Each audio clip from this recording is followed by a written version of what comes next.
요즘 산책.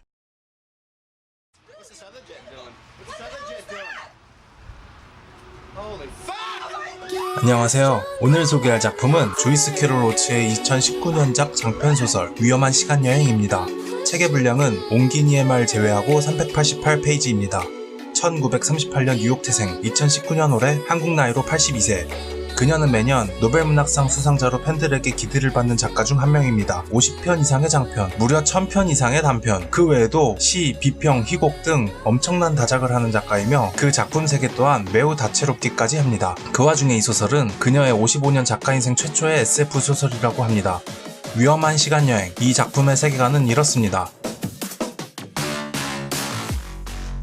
2001년 9.11 테러 사건으로 인해 미국은 멕시코와 캐나다를 흡수하여 RNAS, 재편된 북미 연합국가라는 이름으로 재탄생된다. 약칭 NAS는 9.11 테러 공격의 직접적인 결과물로 탄생했기 때문에 개인의 권리보다는 애국적 경계태세를 주장하는 세력이 승리를 거두었고, 이에 따라 부유층이 자금을 대는 단일 정당, 그들의 체제하에 모든 행정, 사법, 입법이 이루어지는 일당 독재 체제의 국가이다. 이에 저항하는 세력을 통제하기 위해 그들은 그에 따르는 강력한 처벌도 만들어냈다.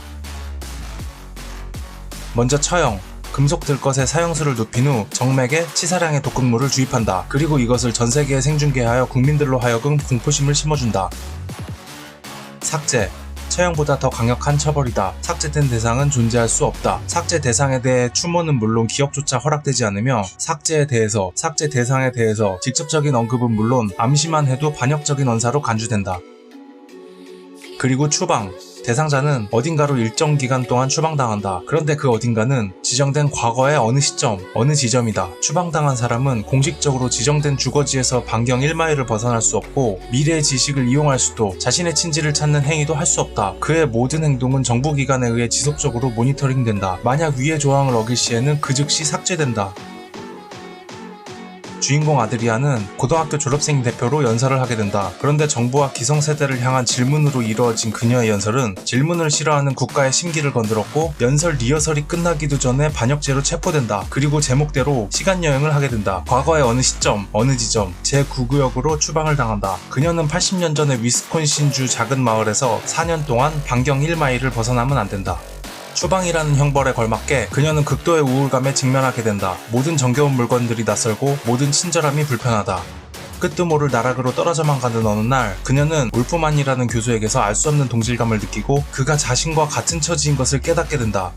그녀는 그에게 의지하고 싶었지만 울프만 교수는 공포심에 그녀를 피하고 그녀에게도 눈에 띄는 행동을 금지하라고 애원한다. 하지만 그녀는 반핵 시위에 동참한다든가 시험지에 그 당시 사회상과는 어울리지 않는 답변을 써내는 등 항상 눈에 띄는 행동만을 고집해온다.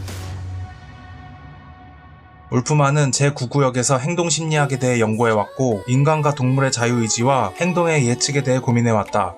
예측할 수 없는 결과와 질서가 온다면, 일관성이 무너진다면 인간과 동물은 공통적으로 무기력증에 빠진다. 그런데 인간은 동물과 달리 자유의지를 가진다. 여기서 울프만은 딜레마에 빠진다. 자신은 정부의 감시하에 자유의지 없이 동물과 다를 바 없이 살고 있었고, 하필 이때 아드리안이라는 자신을 따라다니는 여자아이는 이 위험한 상황에서도 인간답게 자유의지를 누리고 있었다. 이 상황은 울프만의 심지에 불을 지폈다. 울프만은 이 모든 것이 가짜이며 가상의 공간 속에 갇혀있다고 주장하기 시작한다. 게다가 이 가상의 공간의 초기 모델을 NAS에서 해커였던 울프만 자신이 설계했다고 이야기한다. 그리고 아드리안을 이끌고 1마일 범위를 벗어나려는 시도를 한다. 아드리안은 내심 자신이 죽게 될 것이라고 이성 한구석으로는 알고 있었지만 인간답게 자유의지를 실천한다. 인간임을 포기하지 않는 선택을 한다. 1마일이라는 범위를 벗어나는 순간 두 사람은 번개에 맞는다. 울프만은 증발하고 아드리아는 기억이 지워진 채 깨어난다. 그리고 열린 결말로 기묘한 분위기 속에서 작품이 끝난다. 매트릭스의 알이나 모니터링하는 정부 요원과의 추격전, 혹은 진짜 얼굴을 드러낸 숨은 정부 요원, 아니면 뜬금없는 나레이션 설명, 이런 것들은 당연히 나오지 않습니다. 열린 결말로 맺어지고 작품의 해설이 특별히 없기 때문에 작품 후반, 인물 행동의 의도와 사건의 전개 방향은 작품을 읽는 독자가 해석하기 나름이죠. 이 모호한 결말은 여운을 강하게 남깁니다. 디스토피아 미래, 이제는 뻔한 주제일 수 있지만 뻔하지 않게 고급지게 풀어냈습니다. 장면 하나하나가 의미 없는 장면이 없습니다. 재미도 있습니다. 조이스 캐롤 로치입니다. 오늘 리뷰는 여기까지입니다. 다음 영상에서 다시 찾아뵙겠습니다. 감사합니다.